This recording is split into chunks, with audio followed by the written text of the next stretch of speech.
Bonjour Juliette. Bonjour. Alors, votre dernier album s'appelle J'aime pas la chanson. Oui. Pourquoi ce titre? Oh, c'est d'abord parce que depuis le temps que je fais de la chanson, on se doute bien que j'aime bien quand même, sinon j'en ferais pas. C'est une petite provocation, mais un peu amusante.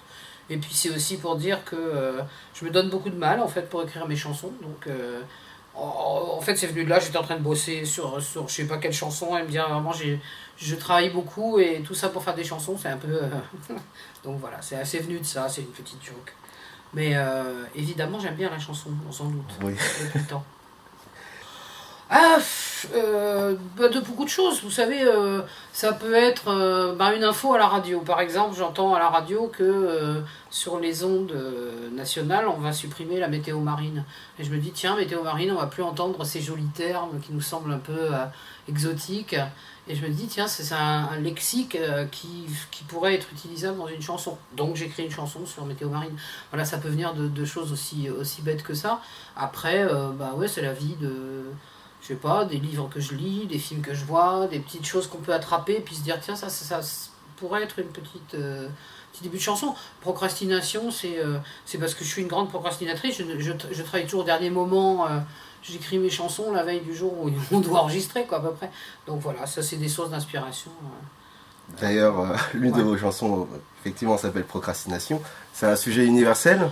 Ah, c'est un pur sujet universel, tout le monde a reporté au lendemain ce qu'on pouvait faire le jour même. Hein.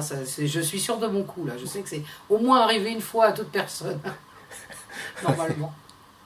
Alors, plus de 30 ans de carrière et toujours aussi généreuse avec votre public. Quel est votre secret? Je crois que c'est parce que je n'ai pas envie de tricher avec ça. Parce que ça me fait vachement plaisir en fait en réalité. J'adore ça, faire de la scène. C'est ce qui me manque le plus quand j'arrête quelques temps pour prendre un peu le large, parce qu'il faut bien de temps en temps se renouveler. C'est vraiment ce que j'aime. Donc quand j'y suis, je me dis que j'ai beaucoup de chance, alors j'en profite. Alors c'est sans doute ce qui fait qu'il y a de l'énergie, et puis du désir de bien faire et de plaire aussi, il faut bien le dire.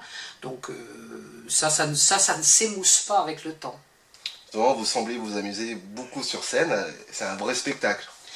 J'essaye toujours qu'il y en ait pour tous les goûts. Je raconte souvent cette anecdote d'un monsieur qui était venu à la fin d'un spectacle il y a déjà quelques années et puis qui m'avait expliqué que c'était un deal qu'il avait avec sa femme.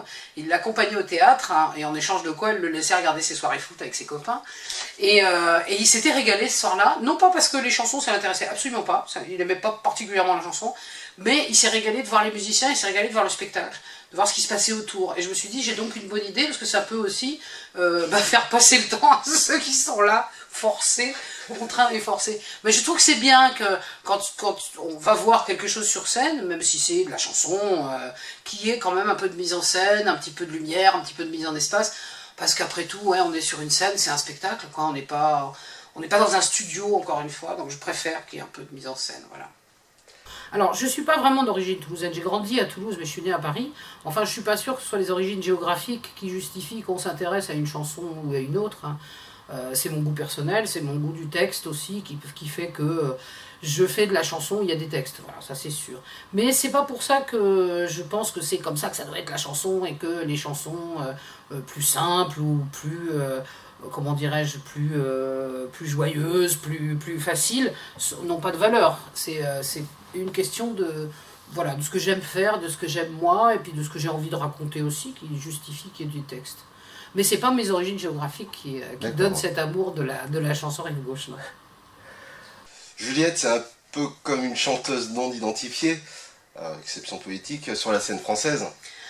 Je me sens, hein, effectivement, je suis un petit peu toute seule, mais en même temps, pas tant, je crois pas que je sois là toute seule. Mais c'est aussi une question de diffusion, c'est aussi une question de... on a tendance à diffuser un peu toujours la même chose sur toutes les ondes. Il y a beaucoup de productions en France, il y a beaucoup de productions artistiques, mais il y a un tout petit tuyau dans lequel ça passe, quoi, qui sont les sélections radio, médias, etc. Une des raisons pour lesquelles aussi je suppose que YouTube, Internet, en règle générale, a permis aussi de pouvoir avoir accès à autre chose pour le public que simplement ce qui est diffusé sur les chaînes de télévision traditionnelles. Mais en même temps, ça reste quand même un petit tuyau, quoi. C'est-à-dire qu'il y a beaucoup de production, mais il faut tomber dessus. Après, moi, je pense que je suis passée un petit peu entre les gouttes et que je me retrouve à une position entre les deux. Beaucoup de scènes, un petit peu de médiatisation, ce qui fait que, bon, bah voilà, j'apparais un peu comme un ovni dans le paysage, mais je pense pas être toute seule. Je pense que si on a la curiosité d'aller écouter des artistes en vrai, en live, de découvrir, de pouvoir se payer, parce que malheureusement ça coûte de l'argent aussi, mais ces découvertes-là, aller dans des petits lieux, aller voir des choses, on peut découvrir des choses très intéressantes. Je suis pas toute seule. Alors c'est parce que la première fois que j'ai touché un ordinateur pour faire de la musique, c'est il y a longtemps, hein, je parle de ça, c'est dans les années 80, c'était vraiment les premiers ordinateurs. Le gars qui m'a vendu mon premier ordinateur d'occasion m'a filé en même temps des disquettes de jeux. Il y avait des disquettes de programmes de musique et puis il y avait des disquettes de jeux, et donc j'en ai mis une, et c'était Indiana Jones.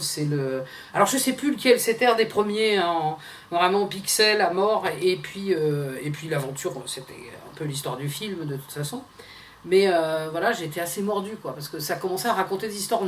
On n'en était plus au premier Commodore où il y avait les ping-pong et tout ça. On commençait à avoir des vrais jeux narratifs, en fait, en réalité, avec des choix et tout ça. Bon, c'était du point and click, comme on dit, mais quand même, ça m'a semblé une révolution. Et puis après, j'ai changé d'ordinateur, évidemment, ça a évolué, la technologie, et donc les jeux aussi ont sacrément évolué. Et là, je me suis dit, bon, il y a un monde là qui s'ouvre. Et je suis joueuse, j'aime ça déjà depuis toujours, hein, c'est pas... et puis j'aime bien qu'on me raconte des histoires, j'aime bien la littérature, j'aime bien le cinéma, j'aime bien les images qui bougent. Ça ne pouvait pas ne pas se faire, en fait, cette rencontre-là, je crois bien. C'est une première pour vous à Brie-Comte-Robert? Ah oui, c'est une première à Brie-Comte-Robert, je suis jamais passée à Brie-Comte-Robert. Je connais évidemment Brie-Comte-Robert comme beaucoup de gens, parce que pour moi c'est un souvenir télévisuel, hein, bien sûr, c'est la parodie de Château Vallon par Collaro à l'époque. D'ailleurs, à l'époque, j'étais vraiment dans la région toulousaine, j'avais jamais entendu, je m'excuse vraiment platement auprès des habitants de Brie-Comte-Robert, mais je n'avais jamais entendu parler de cette ville, et je pensais que c'était une connerie, moi, qu'ils avaient trouvé ce nom-là pour l'émission de télé, donc j'étais un peu... Quand j'ai vu que ça existait vraiment, je me suis dit, oups. Donc voilà, bien comme beaucoup. Vous avez fait une chanson qui s'appelle C'est ça le rugby. C'est un petit clin d'œil à Toulouse ou... Alors oui, bien sûr, c'est un petit clin d'œil à Toulouse. En fait, c'est pas une chanson que j'ai écrite du tout, hein, c'est une reprise qui avait été chantée par les frères Jacques. C'est une chanson de Jean-Claude Massoulier, qui a écrit pas mal de chansons assez drôles. Et là, c'est Montauban et Perpignan. Surtout, il se trouve que j'habite pas loin de Montauban en réalité. Et puis le rugby, oui, c'est un peu inévitable quand on habite dans le sud-ouest, ouais, ça c'est sûr. Et notamment à Toulouse, évidemment. Je viens de là, en fait, en réalité, parce que quand j'ai commencé à faire du piano, j'ai commencé par éplucher les classiques, la musique classique, les Mozart, Handel, Bach, etc. Donc c'est resté... en plus c'est rigolo parce qu'on n'en écoutait pas chez moi de la musique classique. Mon père était musicien pourtant, mais c'était pas son truc, c'était pas son truc préféré.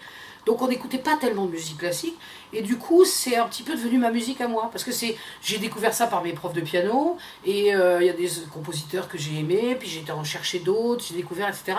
Donc pour moi c'est un petit peu tout le reste, tout ce que je connais de ma culture musicale, c'est beaucoup mon père, tout ce qui est musique latine, etc. J'ai vraiment baigné là-dedans, de musique brésilienne, musique afro-cubaine par exemple. J'ai vraiment baigné là-dedans, on peut dire, et jazz, etc. Et puis la musique que moi j'ai découverte par moi-même, c'est la musique classique, donc c'est resté un petit jardin secret personnel. Voilà, j'en écoute énormément, c'est sans doute la musique que j'écoute le plus. Après, c'est tellement vaste aussi la musique classique, on ne peut pas dire qu'il y a un grand rapport entre Jean-Sébastien Bach et Maurice Ravel, même s'il y en a un en réalité, mais voilà, ça s'étire sur tellement de temps qu'on en trouve pour tous les moments de la journée. Écoutez, j'espère que tout va bien pour vous, ami Briard. Qu'est-ce que je peux dire de plus, hein? Je vous remercie, Juliette. Mais je vous en prie, avec plaisir. Bon concert. Ça devrait bien se passer si tout va bien.